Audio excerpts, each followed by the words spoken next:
half na parang kayo, half na parang hindi. Mahirap yun.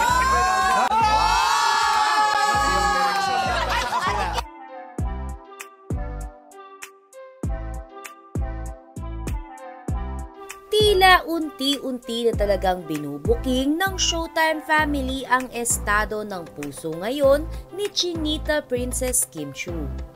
Ito nga ay matapos na asarin muli si Kim ng kanyang kapwa Showtime host na si Bong Navarro. Matatandaan na kahapon ay si Jong ang nang booking sa aktres.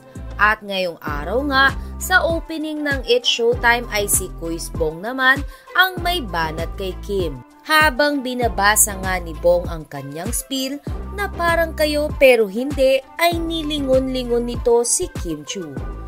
Pagkatapos naman nito ay agad na tinutok ng direktor ng Showtime ang kamera kay Kim Chiu.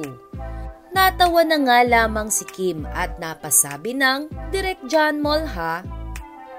Samantala, bunot naman ni Memebay ang kanyang alaga na si Jackie Gonzaga.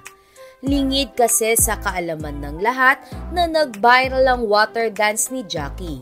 Kaya naman inasar-asar ito ni Memebay. Narito at panoorin natin.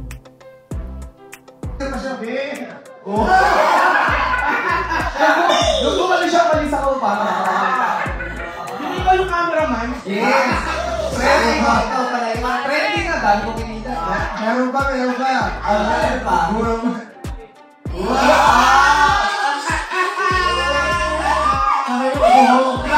Grabe ka talaga!